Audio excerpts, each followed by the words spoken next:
उत्तर प्रदेश के युवाओं के साथ किसी को भी खिलवाड़ करने की छूट नहीं देंगे।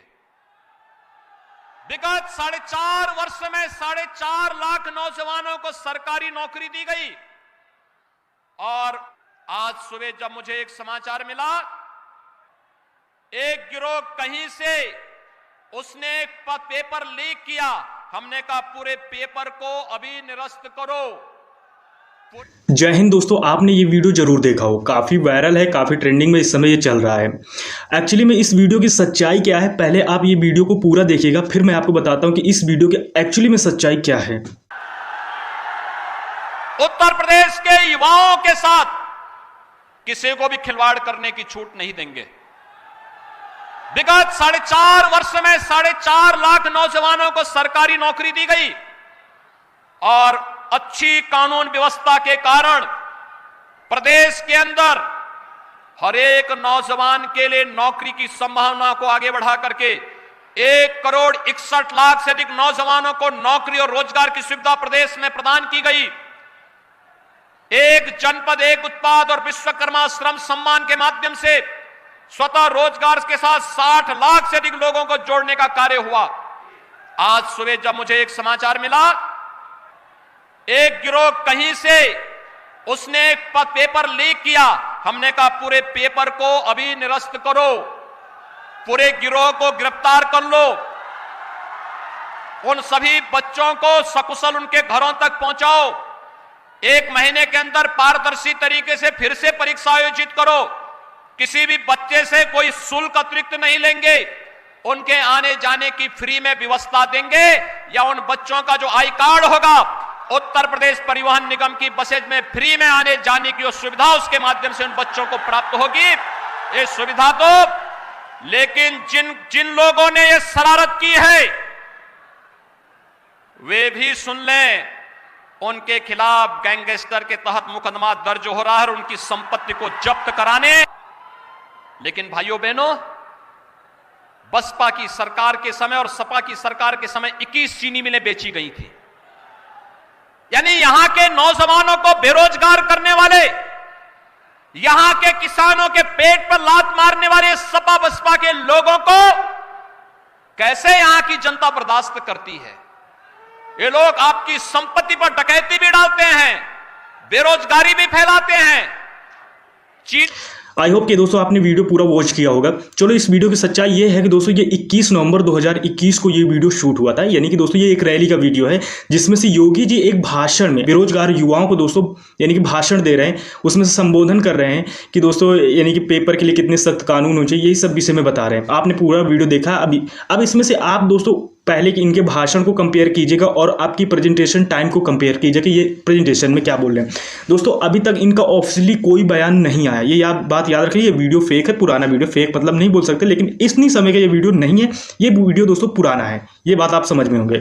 लेकिन दोस्तों इस समय जो बात चल रही है वो यूपी पुलिस पेपर लीक से बातचीत चल रही है कि दोस्तों ये मुद्दा क्या है। तो इसका मुद्दा दोस्तों ये है कि इसमें से दोस्तों जो उत्तर प्रदेश पुलिस का जो पेपर लीक हुआ वो 17 फरवरी का तो दोस्तों नहीं पता, लेकिन ये जो 18 फरवरी को जो पेपर लीक हुआ ये दोस्तों 100% शाम को लीक हुआ है और इस बात को पूरे भारत के लोग भी जानते हैं कि पेपर लीक हुआ है। अब दोस्तों जो आयोग है यूपी पुलिस यूपीआरबी जो दोस्तों आयोग है, ये इस बात को मानने से इनकार कर रहा, पूरा देश जानता है लेकिन ये संस्था मानने के लिए इनकार कर रही है। अब इसके सामने तो वही है दोस्तों, आप समझ सकते हैं कि पूरा देश एक तरफ है, ये संस्था के लिए अपना डंडा पीट रही है कि एग्जाम नहीं लीक हुआ। सिस्टम भी दोस्तों इन्हीं के अकॉर्डिंग है। सरकार अब यही चाहती है कि दोस्तों, क्योंकि दोस्तों सरकार की फटी पड़ी हुई है इतनी समय कि दोस्तों ये जो पेपर लीक हुआ है पूरी तरह सबके दोस्तों उसमें आ गया है। अब ये सरकार क्या है कि दोस्तों सिस्टम के जितने सारे लोग हैं, सिस्टम में दोस्तों कैसे कि राजनेता आते हैं, फिर इसके बाद अधिकारी आते हैं, फिर इसके बाद डीएसपी आते हैं, क्योंकि सारे जितने दोस्तों अधिकारी हैं वो सिर्फ राज्य सरकार के अधिकारी हैं जिन्होंने दोस्तों पेपर को डिस्ट्रीब्यूट किया, पेपर लीक कराया है और पैसे खा के बैठे हैं। हर एक बंदे से 8 से 10 लाख रुपए ये दोस्तों लोगों से खा के बैठे हुए हैं। अब हर लोगों से 8 से 10 लाख रुपए खा के बैठना और दोस्तों उसको डकार जाना, फिर इसके बाद ये बात एक्सेप्ट कैसे पच सकती है, यानी कि लोगों को दबाव भी तो पड़ेगा कि आप पैसा लेके बैठ चुके हैं और पेपर रद्द हो जाए, तो ये चाहते ही नहीं कि पेपर रद्द हो। तो इस वजह से दोस्तों ये चाहते हैं कि पेपर ना रद्द हो। तो दोस्तों बात अब ये आती है कि पेपर लीक कैसे हुआ। तो पेपर दोस्तों लीक उसमें नहीं हुआ, यानी कि एग्जाम सेंटर से लीक नहीं हुई। एग्जाम सेंटर में होता दोस्तों एग्जाम सेंटर में ही हड़कम बन जाए। एग्जाम सेंटर से पेपर नहीं लीक हुआ, ना ही होम डिस्ट्रिक्ट होने की वजह से पेपर लीक हुआ। पेपर आयोग के द्वारा लीक हुआ है ऊपर से। ऊपर से कहां से लीक हुआ दोस्तों? जो एजेंसी इसमें से पेपर छापती है, मैं उसका नाम नहीं लेना चाहूंगा, जो दोस्तों एग्जाम की जो पेपर को छापती है, ये प्रिंटिंग प्रेस वाली जो कंपनी है, वो दोस्तों एग्जाम से। अब कोई कंपनी क्यों चाहेगी कि मेरा नाम बदनाम हो पेपर लीक की वजह से? वो ज़्यादा 2-2.5 करोड़ के लिए अपनी पूरी कंपनी नहीं बंद करना चाहेंगे। लेकिन जो नेता लोग हैं, जो अधिकारी लोग हैं, इन पर प्रेशर डालते हैं। प्रेशर डाल के दोस्तों इनसे पेपर लीक करवाया जाता है, यानी कि उनकी फोटो जो भी हो निकलवाया जाता है और इनको कुछ बहुत पैसे देके शांत कराया जाता है। ऐसा सिस्टम काम करता है। अब जो एक राजनेता है वो अपने अधिकारियों को सेट करता है, अधिकारियों से कहता है तुम लोग लड़के कनेक्ट करो और फिर इसके बाद पैसा उनसे लो और हमें दो। ऐसे करके पूरा काम होता है। तो उधर एक डीएसपी 10-10, 15-15 लड़कों से पैसा लेता है। एक एसआई अपने घर के 4-5 लड़के, आस पड़ोस के अपने रिश्तेदारों के, उनसे 4-5 लड़कों से पैसा लिया और उनको पेपर ऐसे डिस्ट्रीब्यूट किया। पूरा सिस्टम दोस्तों ऐसे ही काम करता है। जो अभी तक जो पेपर लीक की जितनी सारी खबरें थी वो दोस्तों इसी बेस पे डिपेंड थी। पूरा सिस्टम ऐसे ही चलता है, ये बात याद रखनी है। ये जो राज्य सरकार है ऐसे ही काम करती है। अब पेपर लीक का एक कारण और बनता है कि दोस्तों आपने जब इन लोगों के पेपर, यानी कि यूपी पुलिस पेपर का जब नोटिफिकेशन आया था, तो वहीं से समझ गए थे, बच्चे को आभास हो गया था कि पेपर में कहीं ना कहीं तो गड़बड़ है, सिस्टम में कहीं ना कहीं गड़बड़ है। कि भाई 2 महीने के अंदर आप कोई बच्चे को ना इन्फॉर्मेशन दे रहे हो, चुनाव आने से पहले आप 2 महीने के अंदर पेपर कंडक्ट कराने का दावा कर दिए। भाई पेपर करा भी लिए, लेकिन पेपर कराने के साथ साथ इन्होंने पेपर लीक भी कर दिया। अब इनका क्या मकसद बनता है? उधर आरओ का पेपर हुआ, उसको भी इन्होंने लीक करा दिया। इधर यूपी पुलिस का पेपर हुआ, उसको भी लीक करा दिया। अब ये चाहते क्या है? एक्चुअली में सरकार चाहती क्या है कि आप सब लोगों का पेपर लीक करा, पैसा तो खा के डकार के बैठ चुकी। अब बात ये आती है कि आरओ में 10 लाख बच्चे फॉर्म पड़े थे। अब 10 लाख बच्चे नहीं है, वो 10 लाख परिवार जुड़ा है उनसे। यूपी पुलिस में भी ऐसा ही है, 50 लाख फॉर्म नहीं है, 50 लाख उनके साथ परिवार जुड़ा है। 50 लाख परिवारों की जिंदगी बर्बाद हो गई। बहुत सारे जो बच्चे थे वो लास्ट एज पे थे, बहुत सारी लड़कियां थी लास्ट एज में, वो अपने गांव घर से निकली। उन्होंने कहा अपने मम्मी पापा से कि हमें एक चांस दे दो, मैं इस यूपी पुलिस में इतनी मेहनत करके तो एक पद तो ले ही सकती हूँ। इतने सारे सपने देखने के बाद भी ये सरकार ने ऐसे बिल्कुल चौपट कर दिया है यूपी पेपर लीक करा के। अब इसमें से जो पार्टी के लोग आते हैं, बहुत सारी यहाँ राजनेता पार्टी में किसी का नाम नहीं, जितनी भी सारी पार्टी चलो नाम लेते हैं, ये अखिलेश यादव को देख लो, राहुल गांधी को देख लो, मायावती को देख लो, किसी का कोई स्टेटमेंट नहीं है। जो स्टेटमेंट आया है ना वो बहुत बनावटी स्टेटमेंट है, ठीक है, उसमें कुछ ज़्यादा हाइडली लेने की बात नहीं है।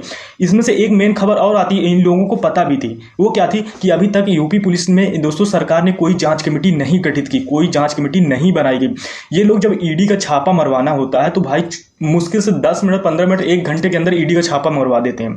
किसी क्राइम को पकड़ना है, कोई फॉरेंसिक टीम बिठानी, तुरंत बिठा देते। अब इतने में से तुम फॉरेंसिक टीम बिठा के, ये 1 घंटे का भी काम नहीं है जांच करने का। 1 घंटे में चाहें तो ये पूरी पेपर की हिस्ट्री निकाल के रख सकते हैं। पेपर कहाँ से लीक हुआ, किस तरह लीक हुआ, किस सिस्टम से लीक हुआ, ये सारी रिपोर्ट निकाल के आपको दे सकते हैं। लेकिन जब पूरा सिस्टम ही करप्ट हो, ये लोग चाहते ही नहीं।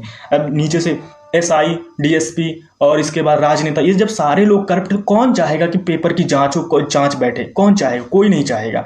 तो इस वजह से आप ध्यान में रखिए कि दोस्तों कोई नहीं चाहता कि पेपर की पूरी तरह से यानी कि निष्पक्ष जांच हो। अब याद रखेंगे जो खबर है अंदर की है कि दोस्तों इसमें से अभी तक कोई टीम नहीं बिठाई गई, जांच कमेटी का कोई सदस्य भी नहीं है, क्योंकि जब टीम बिठाई नहीं गई तो सदस्य कैसे बनेगा?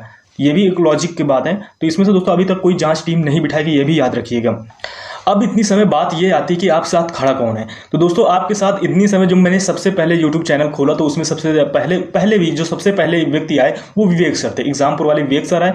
फिर इसके बाद अंकित भाटिया सर आए। वो इन लोगों की टीम ने अपना आप, यानी कि हमेशा बच्चों के साथ ये हमेशा खड़े रहते हैं, मैं इनमें से कोई वो नहीं करूंगा, ये बच्चों के साथ हमेशा खड़े रहते हैं, कभी भी नहीं, हमेशा आपके लिए लड़ जाते हैं। तो इन लोगों का सपोर्ट कीजिए। बाद में जो बाकी यूट्यूब चैनल वाले, ये तो सब बाद में खड़े हुए, इन लोगों को देख के खड़े हुए। लेकिन जो सबसे पहले आए ये एग्जामपुर वाले हैं। तो ये बाद इनका श्रेय जाता है और ये हमेशा बच्चों के लिए खड़े होते हैं।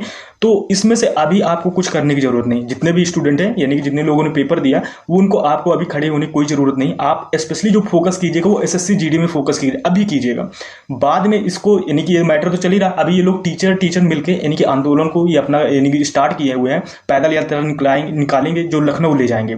तो ये अच्छी बात है, यानी कि सीएम से डायरेक्ट बात करने की कोशिश करेंगे और ये भी सही बात है, बिल्कुल शांतिपूर्वक ये आंदोलन है, इसमें कोई वो नहीं होगा।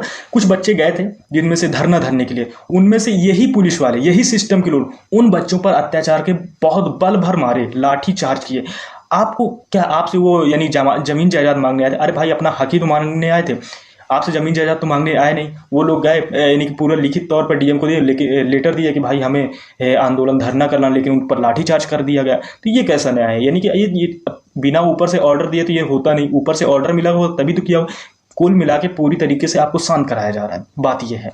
तो अभी आप शांत रहिएगा, अभी ज़्यादा वो करने की कोई ज़रूरत नहीं। लेकिन एक बात याद रखिए, अभी तक इसमें से कोई भी जांच कमेटी नहीं गठित की गई है, ये आप बात हमेशा याद रखिएगा। और इस वीडियो के चक्कर में ज़्यादा इमोशनल गाने वाने मत लगा के भाई योगी सरकार हमारे साथ खड़ी, ऐसा कुछ नहीं है। न्यूज वाले हैं वो जिस तरह से परोस रहे हैं, ऐसा परोस रहे हैं कि इसमें सरकार की कोई गलती नहीं है। इसमें से कुछ माफिया लोगों को पकड़ रहे हैं। माफिया तो ऑब्वियसली होंगे, माफिया वो हैं जो दोस्तों एग्जाम के सॉल्वर, उन सॉल्वरों को पकड़ के ये दिखा रहे हैं कि हमने सॉल्वर गैंग पकड़े हैं, बाकी पेपर नहीं लीक हो। यानी कि बैठ के एग्जाम सेंटर में ये पेपर तो दे रहे हैं, जो पेपर दे रहे हैं वो फेक लोग दे रहे हैं, सॉल्वर दे रहे हैं, ब्लूटूथ पकड़। लेकिन ये बात नहीं लीक सामने लाना चाहते कि वहां पर पेपर लीक हुआ था, पूरी तरीके से बच्चा पहले से आंसर रट के गया था।